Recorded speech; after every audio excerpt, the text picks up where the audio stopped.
압살롬은 외모로 크게 칭찬을 받았습니다. 그런데 그것 때문에 압살롬은 교만해진 것 같습니다. 그리고 압살롬은 신중하고 지혜로운 사람이었습니다. 그러나 그 지혜는 세상적인 지혜였습니다. 하나님을 경외하는 올바른 지혜는 아니었습니다. 그래서 압살롬은 자기 동생 다말에게 해를 끼친 암논을 죽입니다. 그리고 요압의 밭에 불을 지릅니다. 자기의 목표를 이루기 위해서. 그리고 결국 왕이 되고자 하는 욕심으로 다윗에게 반역을 일으킵니다. 결국 이것 때문에 압살롬은 비참하게 죽임을 당합니다. 특히 압살롬은 자기의 미모의 자랑거리 중에 하나였던 머리털이 나무에 걸려서 죽임을 당하게 됩니다. 우리는 하나님이 마음을 보신다는 것은 늘 기억하고 절대 나의 외형적인 모습, 외모 때문에 교만해지지 말고 또 내 욕심을 위해서 내 감정대로 행동하지 말고 오직 하나님의 뜻을 따르며 하나님의 축복 속에 살아야 되겠습니다.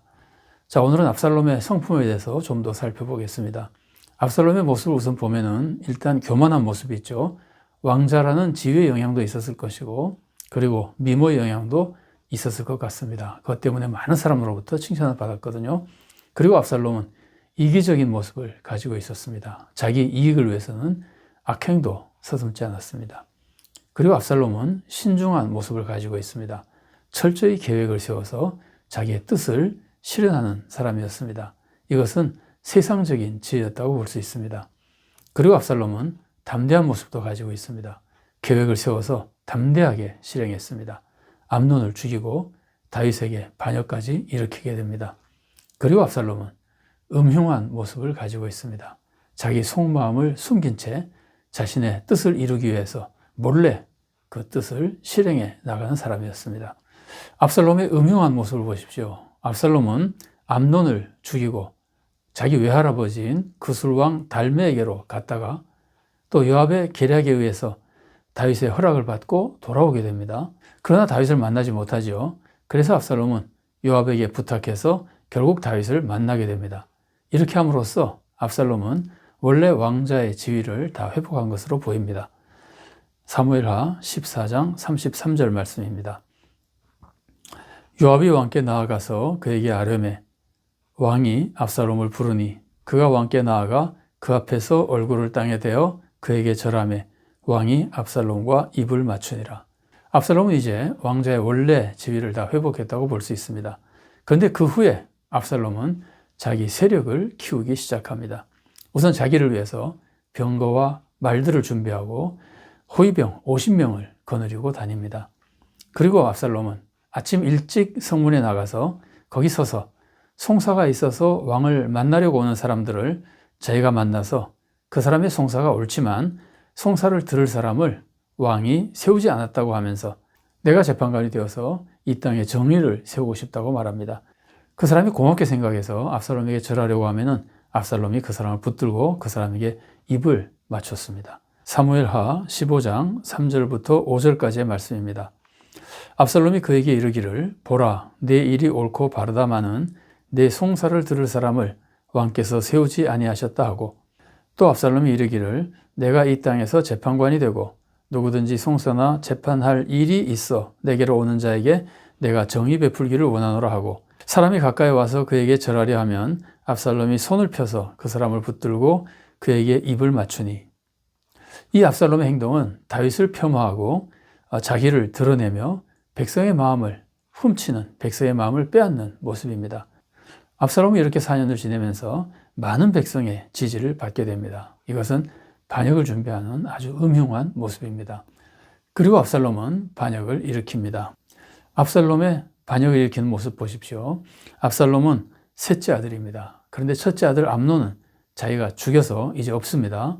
그리고 둘째 아들 길르압은 왕위 쟁탈에 있어서 전혀 위협이 되지 않는 것처럼 보입니다. 그래서 이제 셋째 아들 압살롬은 왕이 될 욕심을 품은 것 같습니다. 그런데 압살롬은 다윗의 지명을 받는 올바르고 합법적인 방법으로 왕이 되려고 하지 않습니다. 아마 다윗의 지명을 받기가 어렵다고 본 것 같습니다. 이때 다윗이 솔로몬을 왕으로 세우려고 이미 정했는지는 불분명합니다.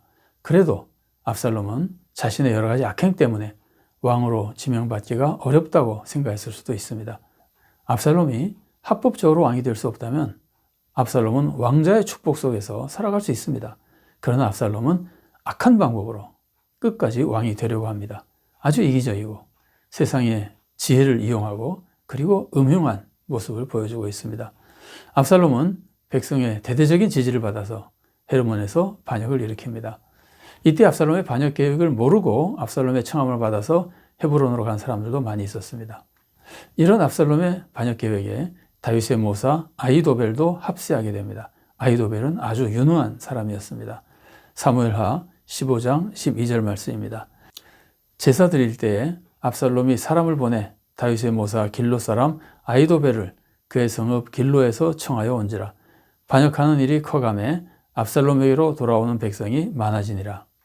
압살롬의 세력이 이제 굉장히 커졌습니다. 그리고 압살롬이 반역을 일으키니까 다윗은 도망을 갑니다. 압살롬은 아히도벨의 계략에 따라서 옥상에 장막을 치고 다윗이 남겨둔 후궁 10명과 백성 앞에서 동침을 합니다. 이것은 압살롬의 군대가 이제 다윗이 압살롬을 미워한다는 것을 확실히 알고 강하게 다윗을 대적하게 만들기 위해서입니다. 이렇게 압살롬은 아히도벨의 계략을 따른 것이긴 하지만 음흉하게 악한 방법을 동원해서 군사력을 강화시켰던 겁니다. 사무엘하 16장 21절 말씀입니다.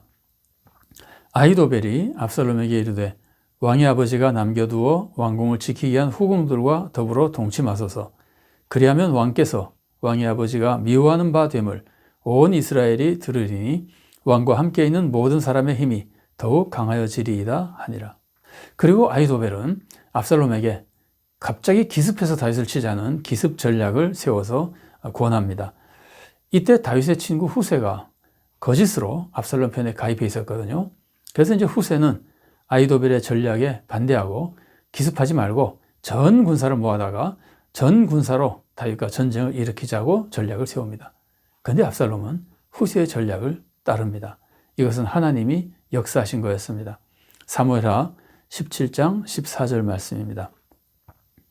압살롬과 온 이스라엘 사람들이 이르되 아렉 사람 후세의 계략은 아히도벨의 계략보다 낫다 하니 이는 여호와께서 압살롬에게 화를 내리려 하사 아히도벨의 좋은 계략을 물리치라고 명령하셨음이더라. 아히도벨은 자기 계략이 받아들이지 않자 고향으로 내려가서 집안을 정리하고 자살해서 죽습니다. 압살롬의 모든 군대가 이제 다윗의 군대와 전쟁을 벌이게 됩니다. 이때 다윗은 자기 장군들에게 압살롬을 너그럽게 대해달라고 부탁합니다. 이 말은 모든 군사가 다 들었습니다. 그리고 이제 전쟁에서 압살롬 군대가 패합니다. 압살롬은 자기가 탄 노새가 상수리 나무 아래 지날 때 자기 머리털이 가지에 걸려서 그 나무에 매달려 있게 됩니다. 요압이 이 보고를 듣고 가서 압살롬을 죽입니다. 요압은 전쟁에서 이겼다는 승전보를 보내지만 다윗은 전쟁에서 이겼다는 것보다 압살롬이 죽었다는 것 때문에 오히려 슬퍼합니다. 사무엘하 18장 33절 말씀입니다. 왕의 마음이 심히 아파 문 위층으로 올라가서 우니라. 그가 올라갈 때 말하기를 내 아들 압살롬아 내 아들 압살롬아 차라리 내가 너를 대신하여 죽었다면 압살롬 내 아들아 하였더라. 그래서 다윗의 군사는 전쟁에서 승리하고도 기뻐하기보다는 자랑스러워하기보다는 오히려 난처해졌습니다. 그러자 요압이 다윗을 찾아가서 충고하며 위협합니다. 왕을 위해서 목숨 바쳐 싸운 군사를 이렇게 부끄럽게 해서 되겠는가? 이대로 그냥 두면은 왕이 더 큰 위험에 빠지게 될 것이다. 그래서 다윗이 부하들을 위로하게 되고 모든 것이 잘 정리됩니다. 그리고 다윗은 다시 왕으로 복귀합니다. 사무엘하 19장 6절 요압이 한 말 들어보십시오. 이는 왕께서 미워하는 자는 사랑하시며 사랑하는 자는 미워하시고 오늘 지휘관들과 부하들을 멸시하심을 나타내심이라. 오늘 내가 깨달으니 만일 압살롬이 살고 오늘 우리가 다 죽었다면 왕이 마땅히 여기실 뻔 하였나이다. 자, 우리는 이런 모습들을 보면서 우리는 내 욕심을 위해 살지 말고 특히 음흉한 계략으로 내 욕심을 이루려고 하지 말고 오직 하나님의 뜻만 따르며 하나님의 방법으로만 노력해서 우리가 하나님이 허락하시는 축복을 살아 복된 성도로 살아갈 수 있기를 바랍니다.